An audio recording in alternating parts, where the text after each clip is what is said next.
California is working on its first big high-speed train, aiming to link San Francisco and Los Angeles. This train will cut the usual 6-hour drive between these cities down to just under 3 hours. But it's not going smoothly. The project is 4 years late and nearly $100 billion over budget, and it's going to take at least 10 more years to finish. In this video, we'll explore why this has turned into America's most expensive infrastructure project and what exactly went wrong. But before we start, make sure to like, share and subscribe to Ultimate Mega Builds for more fascinating world mega projects. So why does California need this train? California is the richest and most populated in the US, and if it were its own country, it would have the 5th biggest economy in the world, with a GDP of $3.6 trillion.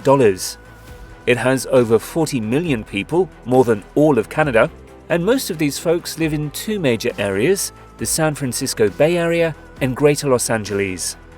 These spots hold over half of the state's population. Getting from one to the other is a pain. It can take 6 hours by car, and the traffic can be a nightmare. Flying is quicker, around 90 minutes, but it's pricey and bad for the planet. In 1996, the California High-Speed Rail Authority was established with the goal of creating a quicker, more cost-effective, and environmentally friendly transport system. Their vision was to link California's main population centers with a high-speed rail network. By 2008, the blueprint for this rail system was brought to voters across California, receiving a 53% approval rate for its construction. This vote also approved a $9 billion bond, setting the wheels in motion for construction to begin. The project was split into two main phases. The first phase aimed to link San Francisco and Los Angeles via the Central Valley, touching important cities like Merced, Fresno, and Bakersfield along a 497-mile route. This route had to handle tricky landscapes, including the Tehachapi Mountains and Pacheco Pass, and it called for building about 15 miles of tunnels. It also required upgrading San Francisco's commuter rail to handle both the new high-speed trains and the existing local ones. The project's second phase aims to extend the tracks northward to Sacramento, the state capital, and southward to San Diego near the Mexican border. This expansion would stretch the network to approximately 808 miles with 24 stations. Initially projected to cost $33 billion, the rail system was expected to reduce the travel time between San Francisco and Los Angeles to just 2 hours and 40 minutes, with top speeds reaching 218 miles per hour. The high-speed rail was scheduled to be operational by 2020. The California High-Speed Rail project had some big goals. It aimed to reduce pollution and carbon emissions by giving people a cleaner way to travel compared to flying. It was also supposed to help decrease air and road traffic between San Francisco and Los Angeles, making trips faster and more efficient.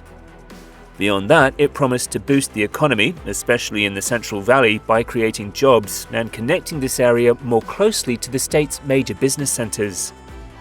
However, things haven't exactly gone according to plan. 15 years after Californians voted to start the rail in 2008, the project is facing a tough situation. It's been held back by financial problems, legal issues, and environmental concerns, missing its original 2020 completion date. From the beginning, there was a big funding gap. The project only secured $9 billion of the $33 billion needed. The idea was to make up the difference with federal funds, public-private partnerships, and local government contributions. Unfortunately, federal support has been much less than expected. Only $3 billion was provided, far short of the hoped-for $16 billion. Now, as of February 2024, the cost just to finish the first phase of the project, which would connect Los Angeles to San Francisco, has shot up to about $128 billion due to rising costs for construction materials and inflation. With hardly any federal money coming in, it's unclear how the project will find the funds to finish. Despite its soaring costs, a lot of time, money and effort has already been invested in the California high-speed rail project. So far, nearly $10 billion has been spent on legal and construction expenses. A considerable portion of the infrastructure, including bridges, viaducts and underpasses, has already been built along important parts of the route. Besides the financial hurdles, the American legal system and California's stringent environmental policies are also causing numerous delays. Just getting the environmental go-ahead for such a huge project has already cost the developers around $1.3 billion from their limited budget. Due to these challenges, the original plans have had to be scaled down. With the 2020 deadline now 4 years past, the focus has shifted to a more manageable section of the proposed system, running from Merced to Bakersfield. This section was chosen because it's the most cost-effective part of the system to build, primarily because it spans flat, rural farmland that is easier to acquire and develop.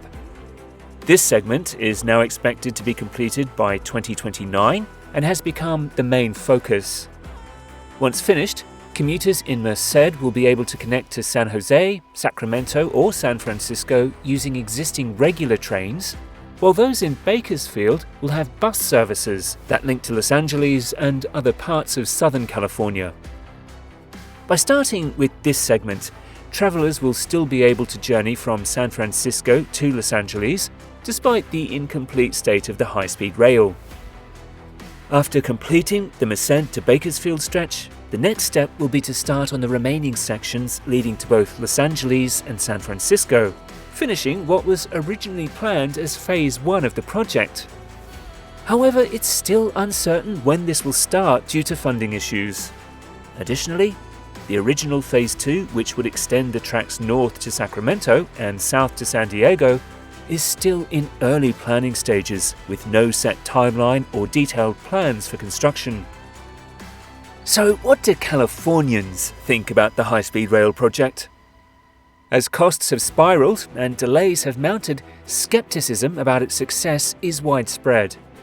Many question whether people will actually use it, especially with the current focus on the smaller segment from Merced to Bakersfield, which some media have labelled the train to nowhere, due to the relatively small populations of these cities, 90,000 and 400,000 respectively. A key issue has been the continuous lack of funding in multiple administrations. During Trump's administration, over $900 million was pooled due to insufficient progress on the railway's construction.